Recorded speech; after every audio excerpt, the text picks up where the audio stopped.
그냥 하나님께서 기뻐 받으실 줄로 믿습니다. 할렐루야. 오늘도 하나님 주시는 말씀의 은혜가 이 자리에 함께한 우리 모든 사랑하는 성도들의 심령 가운데 가득하기를 주님의 이름으로 축복합니다. 제가 어렸을 적에 방학이 되면 할아버지 할머니 댁에 자주 갔습니다. 여러분들 시골집도 되게 그렇겠지만 본체가 있고 또 한쪽에는 사랑채가 있고 또 한쪽에는 소가 있는, 그리고 화장실이 있는 그런 건물이 또 따로 있었습니다. 넓지 않은 마당이지만 그 마당 한쪽에 우물이 있었습니다. 나중에는 수도가 들어와서 수돗물을 사용했지만 예전에는 그 마당에 있는 우물, 그 우물물에서 밥을 지을 물도, 또 씻을 물도, 또 때로는 소가 먹을 물도, 또 여러 가지 용도로 그 우물물을 사용했습니다. 그런데 영천에 있던 제 외가에는 집에 우물이 없었습니다. 어릴 때를 떠올려 보면 이제 아침이 되면 저희 외삼촌들이 5명이셨는데 외삼촌들이 일어나서 제일 먼저 하는 일이 남의 집에 있는 우물에 물을 기르러 가는 일이었습니다. 아들이 5이니까 뭐 그래도 다행이었죠. 아들들이 번갈아 가면서 물을 길어 오면 그 물을 가지고 씻기도 하고 또 설거지도 하고 밥도 하고 여러 가지 것들을 다 했습니다. 그러다 보니 집에 우물이 없다는 것이 참 불편했습니다. 그럼 시골 생활을 해보신 분들은 아시겠지만 시골에는 그 집에 우물이 있느냐 없느냐에 따라서 그 집이 좋은 집이냐 안 좋은 집이냐라고 하는 것이 결정되어질 정도로 우물이 있다라고 하는 것이 당시에는 굉장히 중요한 일이었고, 우물이 없으면 불편하고 또한 어려움을 겪을 수밖에 없었습니다. 생텍쥐베리가 쓴 어린 왕자에도 이런 비슷한 내용들이 나와 있죠. 그러면서 한 문장이 되게 마음에 와닿습니다. 사막이 아름다운 것은 그 사막에 우물이 있기 때문이다 라고 하는 이 작은 여우가 했던 말입니다. 여러분, 여기서 우물은 삭막하고 메마른 인생 가운데 인간이 누구에게나 그 사막과 같은 인생을 살아가면서 가지게 되는 희망, 저곳에는 뭔가 있겠지, 내가 마실 물이 있겠지, 저곳에 가면 내 문제가 해결되어지겠지 라고 생각하며 꿈꾸게 되는 어떤 대상을 가리킵니다. 그런 소망이 없다면 인생이 얼마나 막막할까요? 얼마나 메마를까요? 우리가 이처럼 광야와 같은 인생을 살면서도 우물이 있다, 마실 물이 있다, 또한 그 소망을 가지고 살아간다는 것이 인간에게는 그만큼 중요한 일입니다. 신앙적인 의미에서도 마찬가지입니다. 지금은 배고프고 잘 살지 못해도 여러 가지 어려움이 있지만 언젠가는 하나님께서 나에게 은혜를 주셔서 내 삶에 우물과 같은 은혜를 주셔서 그때가 되면 내 삶이 나아질 것이다, 하나님께서 나를 돌보아 주실 것이다 라는 믿음이 있어야지만 우리는 소망을 품게 되는 것입니다. 하나님의 도우심을 바라보며 살아가는 것, 그것이 바로 믿음입니다. 아브라함을 생각해 보면 정말 그런 믿음이 대단했던 인물입니다. 자신이 아무것도 없이 오직 하나님의 약속만 믿고 바라보며 자신의 모든 삶의 터전들, 고향을 떠나서 하나님이 지시하시는 그 땅으로 향할 때 그의 마음속에 그곳에 가면 하나님이 예비하신 좋은 곳이 있을 거야, 하나님이 예비하신 땅이 있을 거야, 그곳에는 내가 마실 물이 있을 거야 라고 하는 그런 소망을 가지고 여행을 시작했던 것입니다.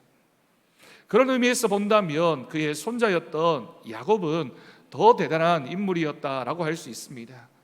야곱은 태어날 때부터 참 힘들게 태어났고 도무지 자신의 노력으로는 장자가 될 수 없는, 장자의 축복을 얻을 수 없는 그런 형편이었지만 어떤 의미에서는 참 이기적이다, 욕심이 대단하다라고 싶을 정도로 끝까지 그 장자의 명분을 얻기 위해서 애쓰고 투쟁하고 싸웠던 인물이 바로 야곱입니다. 오죽했으면 그가 말년에 자신의 인생을 돌아보면서 내 삶이 참 고단했습니다 라고 표현할 정도였겠습니까? 그 장면이 창세기 47장 9절에 기록되어져 있습니다. 야곱이 애굽의 왕이었던 바로 앞에서 자신의 삶을 돌아보는 고백입니다. 야곱이 바로에게 아뢰되 내 나그네 길의 세월이 130년이다. 내 나이가 얼마 못되니 우리 조상의 나그네 길의 연조에 미치지 못하나. 이런 마지막 구절이 참 인상 깊습니다. 내가 험악한 세월을 보냈습니다. 내가 살아왔던 그 모든 시간들이 정말 고단하고 힘든 험악한 그런 시절이었습니다. 그런 세월이었습니다. 라고 고백하고 있는 것입니다. 여러분, 이 고백 속에 무엇이 담겨져 있고 우리에게 무엇이 느껴집니까? 그런데 여러분, 이 아브라함과 이 야곱 사이에 끼어 있는 이삭이라고 하는 인물은 아브라함의 이야기 또는 야곱의 이야기와는 조금 다른 결의 모습을 우리에게 보여줍니다. 그 중간에 끼어 있는 이삭의 이야기를 읽다 보면 이삭이라고 하는 인물은 참 무난한 사람이었구나 라는 생각을 하게 됩니다. 어떻게 보면 슬쩍 보면 순전히 부모 덕 잘 만나서 부모님 덕택에 그렇게 참 평안한 삶을 살았던 인물이라고 여겨질 정도입니다. 별 어려움이 없는 삶처럼 보여지는 것이죠. 여러분, 우리의 삶도 돌아보면 사실 그렇습니다. 우리 친구 중에 자신의 능력이 뛰어나서 노력을 해서 성공하는 친구들도 있지만 그런 친구들보다 더 부러운 것은 부모님 잘 만나서 정말 평탄하게 자신의 삶을 살아가는 사람들, 그런 친구들을 보면 부러운 마음이 들지 않을 수 없습니다. 크게 부자는 아니더라도 자녀를 잘 양육할 수 있을 정도의 물질을, 그리고 좋은 성품을 가지고 있는 부모 밑에 자란 자녀들입니다. 그리고 신앙 교육을 잘 받은 자녀들, 오랫동안 자녀와 함께 하면서 그 자녀를 잘 뒷바라지 해줄 수 있는 그 부모 덕에 잘 살아가고 있는 친구들을 보면 참 좋구나, 참 행복하구나 라는 생각이 들게 됩니다. 여러분, 이런 복을 세상에서도 큰 복이라고 생각을 합니다. 부모님 덕분에 좋은 부모님 슬하에서 잘 커가는 것, 자녀에게는 얼마나 큰 복인지 모릅니다. 성경에 나오는 인물 중에 이런 인물을 꼽으라고 한다면 가장 대표적인 인물이 이삭이 아닐까요? 참 순탄한 삶을 살았던 인물입니다. 그래서 우리가 창세기를 읽으면서 아브라함 또는 야곱, 요셉의 이야기는 굉장히 길게 또 다양한 이야기, 드라마틱한 이야기들을 많이 기록하고 있는 반면에 비해서 이삭의 이야기는 짧기도 할 뿐만이 아니라 별로 그렇게 큰 일이 있는 것 같지 않은, 이삭은 참 순탄하게 인생을 살았던 인물이구나라고 생각할 수 있습니다. 네, 여러분, 과연 그럴까요? 우리 인생이 누구나 다 그렇지만 늘 좋은 삶을 살아가는 것은 아닙니다. 오늘 말씀은 이삭이 그랄이라고 하는 그 땅에 거주하면서 농사를 지어 하나님의 축복을 받는 장면을 보여주고 있습니다. 원래 이삭의 직업이 무엇입니까? 아브라함 때도 그랬지만 이삭 때도 이 사람들은 다 목축업을 하는, 목축업이 자신의 주업인 사람들이었습니다. 그런데 이삭이 이 그랄 땅에 와서는 농사를 짓게 됩니다. 이삭이 농사를 짓고 축복을 받자 그 주변에 있던 그랄 사람들이 이삭을 바라보면서 시기하고 질투했습니다. 그랄 사람들은 심지어는 이삭이 파놓았던 그 우물조차도 메워버리고 빼앗으려고 하는 모습을 보여줍니다. 그런데 여러분, 이 장면에서 이삭은 그들과 대치하거나 싸우지 않습니다. 그래서 오늘 장면에서도, 오늘 이야기에서도 나오고 있는 것처럼 이삭은 이곳저곳 떠돌아다니면서 우물을 팠고 그때마다 물이 나오는 경험을 하게 됩니다. 여러분, 이처럼 어려운 상황에서도 하나님께서는 이삭과 동행하셨고 결국 이삭은 예배드리는 사람의 모범을 우리에게 보여주고 있습니다. 그 이야기가 오늘 본문의 대체적인 이야기라고 할 수 있습니다. 하나님은 아브라함에게 맺었던 약속을 이삭에게도 변개치 않으시고 신실하게 그 약속을 이어간 이야기입니다. 오늘 본문에 나오는 이 이삭의 삶을 통해서 여러분, 이삭이 어떻게 해서 이런 삶을 살았는지, 또 우리가 이삭의 삶을 통해서 교훈을 얻어야 되는 말씀의 부분은 무엇인지를 함께 묵상하면서 이삭에게 함께 하시고 이삭에게 복을 주셨던 하나님의 은혜와 복이 이 자리에 함께한 우리 모든 성도들에게도 있기를 주님의 이름으로 축복합니다. 여러분, 본문 12절과 13절 말씀 보면 이렇게 기록합니다. 이삭이 그 땅에서 농사하여 그 해에 100배나 얻었고 여호와께서 복을 주심으로 그 사람이 창대하고 왕성하여 마침내 거부가 되었다라고 하는 것입니다. 이삭이 오늘 말씀에서도 나오고 있는 것처럼 열심히 일하는 사람으로서 하나님의 복을 듬뿍 받았다라고 하는 것이 소개됩니다. 그는 지금 그랄 땅에 정착해 있는 것이 아닙니다. 하나님께서 이삭을 그랄 땅으로 옮겨주셨지만 그 땅에서 그는 나그네였습니다. 잠시 살다가 그 땅을 떠나야 하는 그런 삶이 이삭에게 주어졌던 것입니다. 그러나 여러분, 이 순간에도 이삭은 성실하게 일하게 됩니다. 특히나 조금 전에 말씀드린 대로 이삭의 원래 직업은 목축업이었지만 오늘 말씀에서 이삭은 농사를 짓는 일에도 최선을 다하는 모습을 보여주고 있습니다. 그런데 여러분, 이삭이 이처럼 하나님이 주시는 많은 복을 받을 수 있었던 데는 이삭이 가지고 있었던 신앙의 힘, 신앙의 특징이 있습니다. 오늘은 우리가 이 모습을 살펴보면서 우리도 이삭처럼 하나님 앞에 어떤 믿음으로 살아야 하는지, 또 하나님이 주시는 복을 받는 인생은 어떤 모습이어야 하는지 우리가 교훈을 얻어야 하겠습니다. 먼저 그는 이미 부자인 상태였지만 그것에 기대어 살지 않았습니다. 여러분, 이게 무슨 말일까요? 창세기 25장 5절 말씀을 보면 이런 구절이 나옵니다. 아브라함이 이삭에게 자기의 모든 소유를 주었다라고 하는 표현입니다. 여러분, 우리가 잘 아는 것처럼 이삭의 아버지였던 아브라함은 부자였습니다. 그러니 당연히 그 부를 이삭이 상속하게 됩니다. 자신이 가진 재산, 자신이 가진 모든 것들을 다 하나뿐인 아들 이삭에게 다 물려주었던 것이죠. 하지만 이삭은 그 부의 세습에 기대어 살지 않았습니다. 오늘날에도 그런 친구들이 있습니다. 부모님에게 물려받은 것, 그것 다 탕진하고 그것 다 허비하느라 열심히 자신의 삶을 살지 못하는 모습을 종종 보게 됩니다. 그것은 하나님 보시기에 올바른 삶의 태도라고 할 수 없습니다. 창세기 25장 11절 말씀에서도 아브라함이 죽은 후에 하나님이 그의 아들 이삭에게 복을 주셨고 이삭은 브엘라헤로이 근처에서 거주했다라고 기록하고 있습니다. 이미 이삭은 출발할 때부터 자신의 아버지로부터 물려받은 재산 때문에 부자였다라고 하는 겁니다. 그런데 오늘 말씀에서 이삭은 그런 부자였음에도 불구하고 변함이 없는 모습으로 부지런히 열심히 성실하게 자신에게 주어진 일들을 감당하고 있습니다. 여러분, 이 모습이 우리에게 귀한 교훈을 줍니다. 우리가 하나님 앞에 받은 복이 있다 할지라도, 또한 우리가 누리며 살아가는 것이 있다 할지라도 우리가 늘 견지해야 하는 것은 우리가 하나님 앞에 성실함을 가지고 사는 것입니다. 믿음도 성실한 믿음이 되어야 하고 우리의 삶에서도 세상 사람들과 비교되지 않을 정도의 열심을 가지고 이 땅을 살아가는 것이 하나님이 우리에게 주시는 말씀에 대한 순종입니다. 두 번째로 이삭은 직업을 가리지 않았습니다.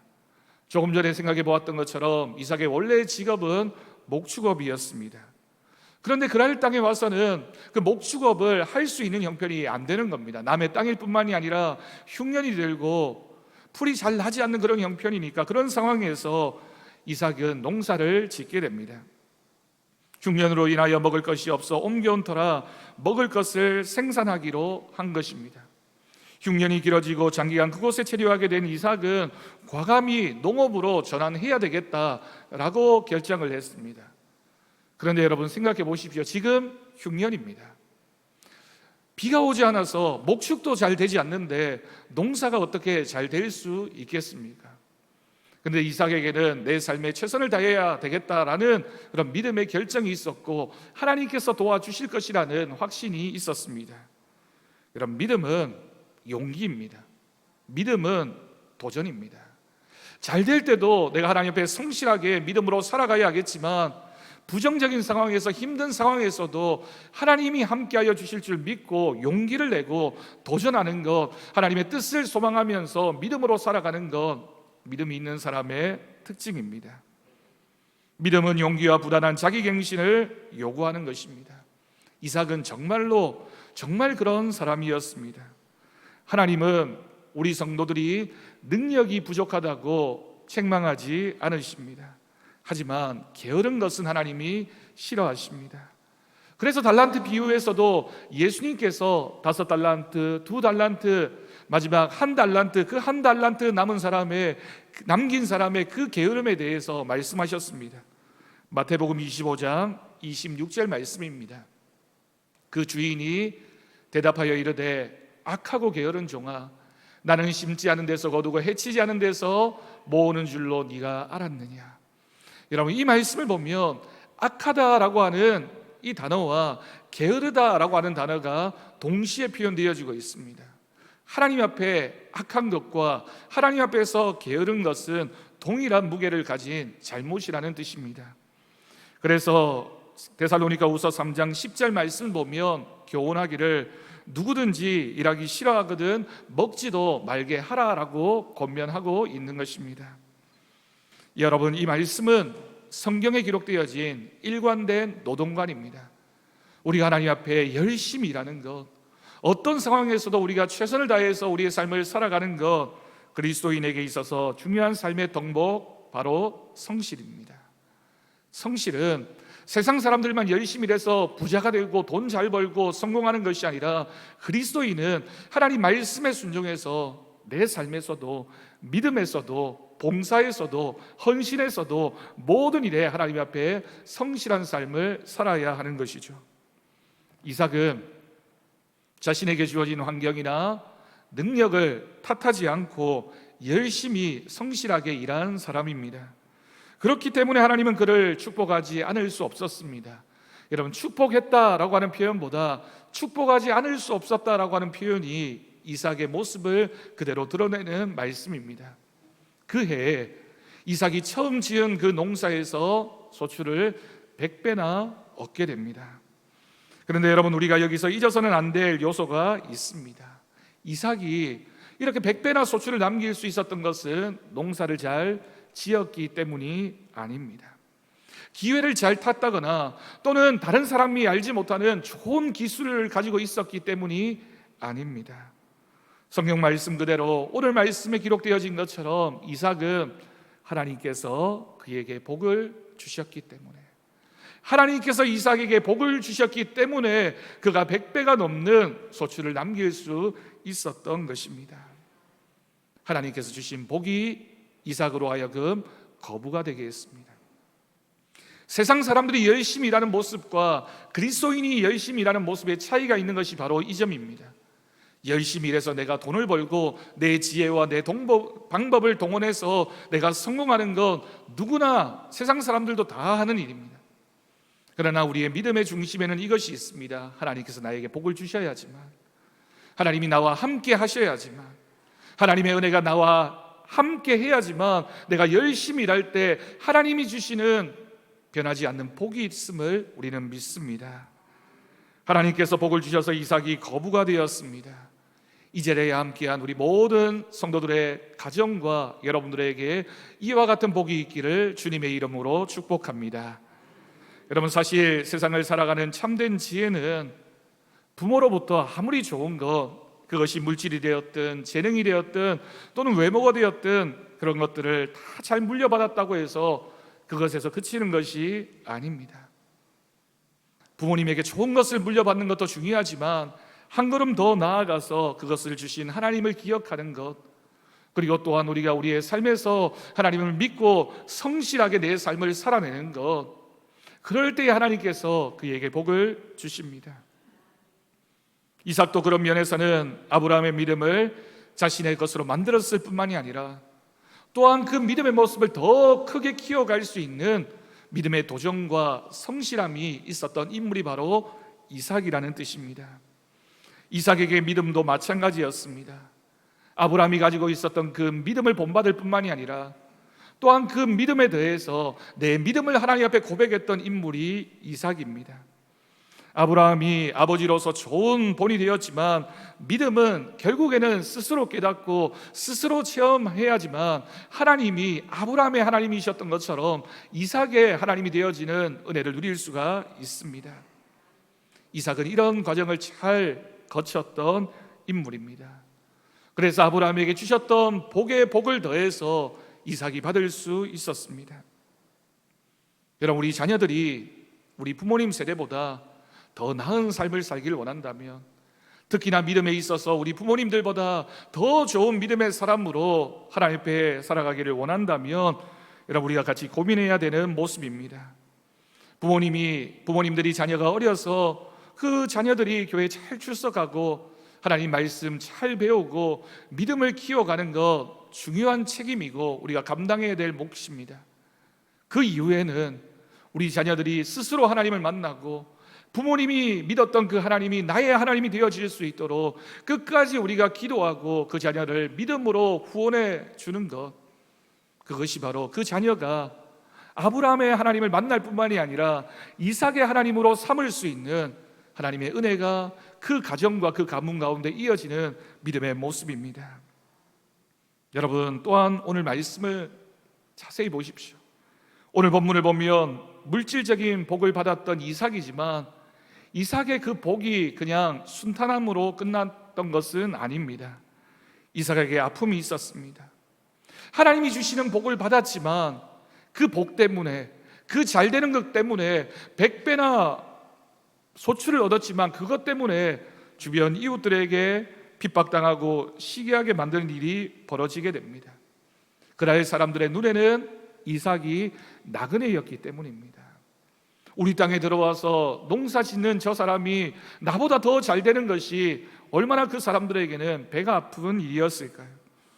오늘날에나 그때나 이런 면에서 사람들의 심보는 다르지 않습니다. 자기들보다 더 넉넉한 그런 사람들을 보면서 시기하고 질투하게 됩니다. 여러분, 그 시기와 질투가 이삭으로 하여금 이삭의 삶을 방해하는 대로 옮겨 붙게 됩니다. 우물들을 막아버린 일입니다. 그런데 여러분, 이 일은 사실 아브라함 때도 이미 있었던 일입니다. 창세기 21장 25절 말씀 보면 그 사건에 이렇게 기록되어져 있습니다.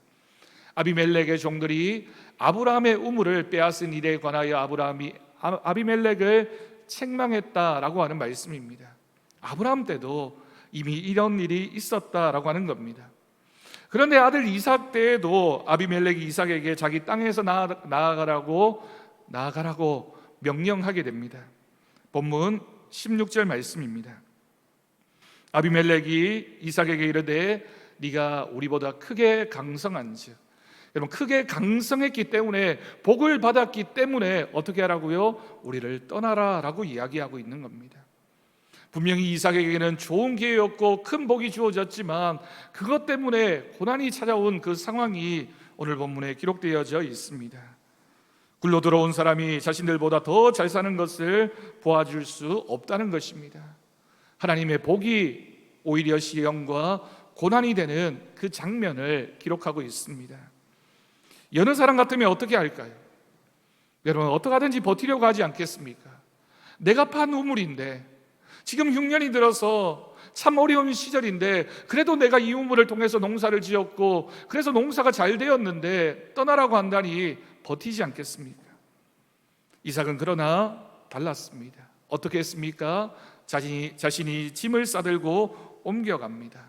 그뿐만이 아니라 그리고 또 우물을 팠습니다. 본문 18절 말씀입니다. 그 아버지의 아브라함이 때에 팠던 우물들을 다시 팠으니 이는 아브라함이 죽은 후에 블레셋 사람이 그 우물들을 메웠습니다. 이삭이 그 우물들의 이름을 그의 아버지가 부르던 이름으로 불렀더라. 아멘. 여러분, 이 장면도 참 특별한 장면입니다. 이삭이 그곳에서 떠나서 다른 곳으로 갔는데 그가 찾아갔던 곳이 바로 그의 아버지였던 아브라함이 원래 팠다가 블레셋 사람들 때문에 메워졌던 우물입니다. 막막한 어려움에 봉착했을 때 믿음의 사람이 찾을 수 있는 가장 지혜로운 방법은 믿음의 선조들이 보여주었던 삶의 태도를 떠올리는 겁니다. 어려울 때 우리 부모님이 믿음으로 어떻게 살았는지, 우리 조상들이 믿음으로 어떻게 살았는지를 우리는 그 삶을 떠올려야 합니다. 물론 여러분, 우리 부모님들 중에는 신앙생활하지 못했던 부모님들도 계십니다. 그러면 어떻게 할까요? 걱정할 필요가 없습니다. 우리가 읽는 성경에는 우리보다 몇천 년 동안이나 믿음으로 살았던 선조들의 이야기를 기록하고 있기 때문입니다. 어려움과 고난이 찾아왔을 때 우리가 하나님의 말씀을 읽으면서 그 말씀에 기록되어진 우물을 팠던 사람들의 이야기, 그 사람들이 어떻게 믿음으로 살았는지, 어떻게 고난을 이겨냈는지, 어떻게 자녀를 키웠으며 어떻게 땅을 차지했는지 그 모습을 읽을 때 하나님께서 주시는 지혜가 있게 됩니다. 이삭이 그랬습니다. 아버지의 믿음의 길을 찾아 도전을 합니다. 결국에 그는 에색이라는 우물에 이어서 신나라고 하는 우물을 또 파게 되고, 이후에는 르호봇이라고 하는 우물까지 계속 파게 됩니다. 그날 사람들이 끊임없이 이삭을 방해하고 쫓아봤지만 그때마다 쫓겨다니면서도 이삭은 우물을 팠고, 그때마다 하나님께서는 물을 주셨고, 결국에는 넓게 하시는 르호봇이라는 우물만이 아니라 넓은 땅을 차지하게 되는 은혜를 누리게 된 줄로 믿습니다. 여러분, 이 장면들은 이삭이 얼마나 온유한 사람이었는지를 보여줍니다. 그래서 여러분, 이 말씀이 그대로 적용되어지는 신약의 말씀이 있습니다. 마태복음 5장 5절 말씀입니다. 온유한 자는 복이 있나니 그들이 땅을 기업으로 받을 것이다. 이삭이 온유한 사람이었기 때문에 하나님께서는 르호봇이라는 우물만 주셨을 뿐만이 아니라 그 지역을 넓게 그 땅을 차지할 수 있도록 이삭에게 축복하셨던 것입니다. 여러분, 오늘 말씀은 우리에게 우리의 삶이 우물을 파는 인생이다라는 사실을 알려줍니다. 여러분, 우리는 누구나 알 것 없이 우리의 인생 가운데 많은 우물들을 파면서 살아가게 됩니다. 많은 성공과 많은 실패와 어려움과 순탄함을 경험하면서 고개를 넘어가면서 이 인생의 광야에서 우물을 만나기도 하고, 그런 은혜를 누리면서 살아가는 것이 우리들의 모습입니다. 그런데 여러분, 우리가 여기에서 기억해야 할 것은 이삭이 받았던 이 복과 풍요가 물질적인 풍요만이 아니라는 것입니다. 100배가 넘는 농산물, 넓은 땅을 차지하고 자리한 르호봇이라는 우물, 그날 사람들도 더 이상 건드리지 않게 된 일, 분명히 하나님이 주시는 복임에 틀림이 없고 눈에 보이는 축복임에 틀림이 없습니다. 그런데 여러분, 그 모든 과정 가운데 우리가 잊지 말아야 할 중요한 한 가지 사실은 하나님은 항상 이삭과 함께 하셨다라고 하는 사실입니다. 하나님께서 이삭과 함께 하심으로 그가 복을 받았습니다. 여러분, 이삭이 하나님과 동행했기 때문에, 하나님을 통해서 그의 우물을 파갔기 때문에 그에게 주어지는 하나님의 은혜와 복이 있었는 줄로 믿습니다. 주님이 함께하지 않으면 그 복이 무슨 의미가 있겠습니까? 하나님께서 인정하시는 복, 그 복에 대한 궁극적인 표현이 창세기 26장 28절에 나와 있습니다. 오죽했으면 그날 사람들도 이삭을 인정하게 됩니다. 그들이 이르되 여호와께서 너와 함께 계심을 우리가 분명히 보았으므로 우리의 사이 곧 우리와 너 사이에 맹세하여 너와 계약을 맺을 것이다. 이삭을 방해하고 쫓아내고 끊임없이 시기하고 질투했던 그날 사람들마저도 이삭의 모습을 바라보면서 정말 너는 하나님이 함께 하시는 사람이구나, 하나님께서 너와 함께하고 계시는구나, 그러니 네가 복받는 사람이 되는 거지, 그러니 하나님께서 너에게 복을 주시지 라고 하는 인정을 이삭이 받았던 것입니다. 이삭이 하나님과 함께하는 사람임을 그들도 인정했습니다. 여러분, 사람들에게도 인정받는 이삭의 모습은 우리가 믿음의 삶을 살아갈 때 우리 주변에 우리의 이웃들이 우리를 어떻게 바라보는지를 우리는 증명해내야 합니다. 오늘 본문 23절 이하의 말씀은 오늘 말씀의 결론입니다. 우물 사건으로 인하여 이삭이 참 피곤한 시간들을 보내야 했지만 이삭에게는 이 세상에서 보이는 우물만이 그의 우물의 전부가 아니었습니다. 이삭이 이후에 브엘세바로 옮겨갔고 그곳에서 하나님을 만나게 됩니다. 본문 24절입니다. 그 밤에 여호와께서 그에게 나타나 이르시되 나는 내 아버지 아브라함의 하나님이니 두려워하지 말라. 내 종 아브라함을 위하여 내가 너와 함께 있어 내게 복을 주어 내 자손이 번성하게 하리라 하신지라. 아멘. 여러분, 그렇습니다. 이 약속은 아브라함에게 맺었던 언약의 약속이지만 결국에는 이삭을 통하여 그의 자손 대대로 이어지는 하나님의 약속이 된 것입니다. 육체적인 씨름을 우물 때문에 하던 이삭에게 더없이 큰 축복의 선언입니다. 아직 주님은 그가 남의 땅에서 버거운 삶을 살고 있지만 너는 나의 택한 사람이기에 내가 너와 함께 할 것이다 라고 하는 그 약속은 변함이 없습니다. 이삭이 너무 감사해서 하나님 앞에 제단을 쌓았습니다. 본문 25절입니다.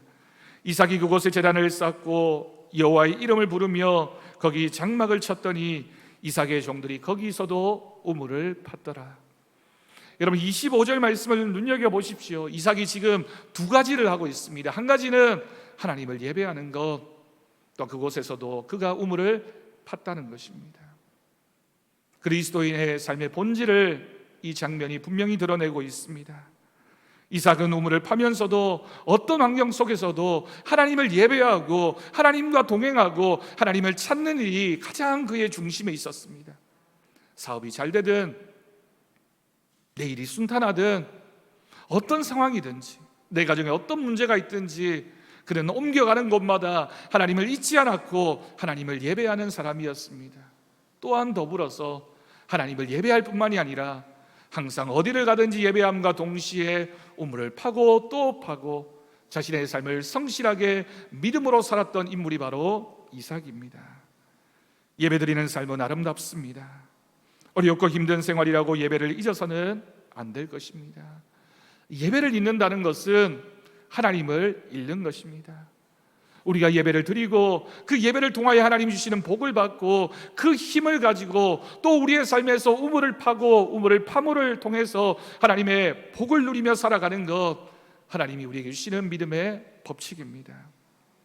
사랑하는 성도 여러분, 지금도 팔레스타인 땅에 가면 현재 이삭이 머물렀던 이 그랄 땅이라고 하는 곳에 갈 수 있습니다. 그 그랄 땅에 가면 우물이 얼마나 귀한지를 알 수 있습니다. 우리나라는 조금만 깊게만 파면 깊이 파느냐 아니냐의 문제이지 대부분의 땅에서 우물이 쉽게 생겨나게 됩니다.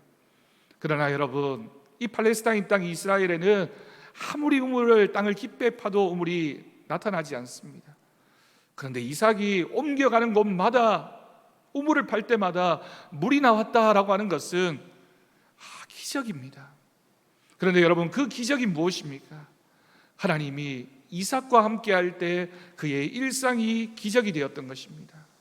세상 사람들의 눈에는 어떻게 그런 일이, 어떻게 땅을 파면 우물이 늘 나올 수 있느냐, 기적이다라고 얘기하지만 믿음의 사람에게는 내가 하나님과 함께하면 내가 어디를 가든지 우물을 팔 것이며 그곳에 하나님이 주시는 생명의 물이 흘러나올 것이다. 여러분, 그것이 바로 우리의 믿음의 일상입니다. 여러분, 이삭은 우물을 팔 때마다 물이 나왔습니다. 하나님이 늘 함께 하셨기 때문입니다. 이삭을 향한 하나님의 은혜와 복이 있었다라고 하는 뜻입니다. 그가 하나님을 철저히 신뢰했기 때문에 주위 사람들이 아무리 나를 야단치고 나에게 무슨 말을 해도 아무리 방해해봐라, 나는 하나님만 바라보겠다.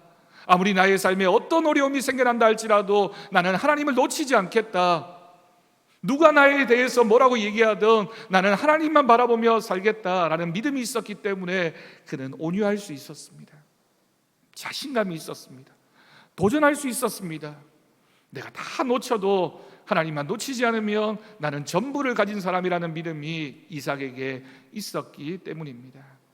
이 믿음이 오늘 이 예배를 드리고 있는 우리 더사랑교회 모든 성도들의 믿음이 될 수 있기를 간절히 바랍니다.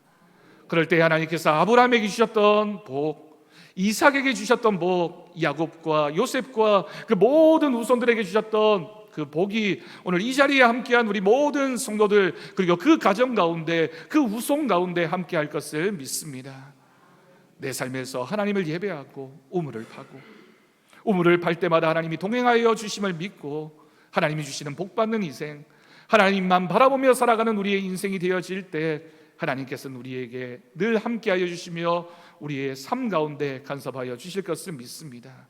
이 말씀을 붙잡고 믿음의 삶을 살아가는 저와 여러분이 되기를 주님의 이름으로 간절히 축복합니다. 기도하겠습니다.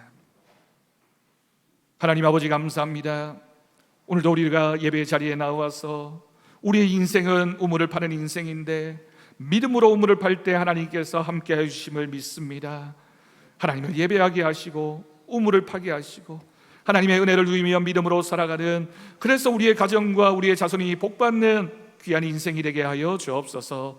감사드리옵고 예수님의 이름으로 기도드립니다. 아멘. 감사 찬송